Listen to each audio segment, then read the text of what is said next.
There's some principles that guide decisions, and it's the person themselves, the leader themselves. What are the principles they live by? What are the ethics they live by? Because those will always guide decisions. Although you're in business, I don't believe that decisions should be made purely, for the sake of making money, for example. There's a lot more in a decision that's got to be made. And my philosophy is always do the right thing. And the right thing is for the long term. It's never for the short term. So when you have these tricky decisions to make, it's like, what is the impact on the long term if I make this choice? What might be good for now and for this short term, and it's like what you would say to your kids, may not be good for the long term. So what is the long-term effect of this choice that I make if I make it now? Especially if it's those one-way door decisions that we know. If I'm going to borrow a big significant amount of money and I've got a sign on the dotted line, I'm going to borrow 10 million. What's the long-term effect? Can I afford this? What is the impact on my business over the 10 years that I'm going to be borrowing this money? There's some thought that needs to go into that.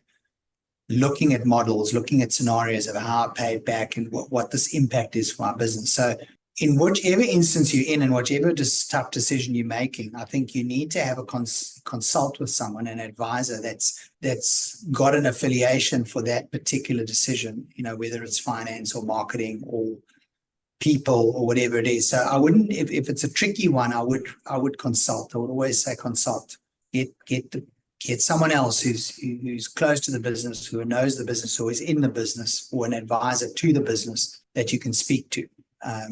In this case, I would say, the person should speak to their CFO if they're going to borrow money. If they're going to be selling a piece of their business, they should be talking to the right advisor around how to sell that and not just flying by the seat of their pants or doing what they think is right, what came to them first.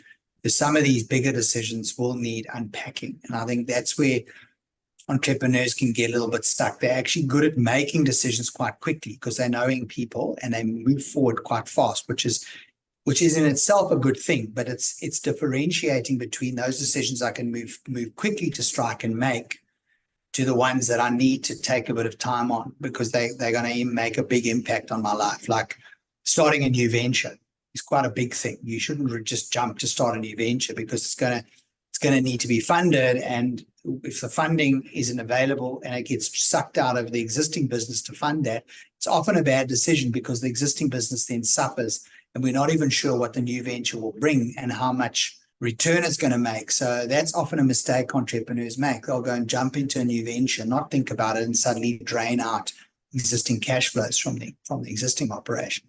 So those are the sort of things which need some reflection again, and some consideration. So take the time you've got to make the decision. I would say not overthink it. But if you've got till Monday or till next Wednesday or till next Friday, don't make it today.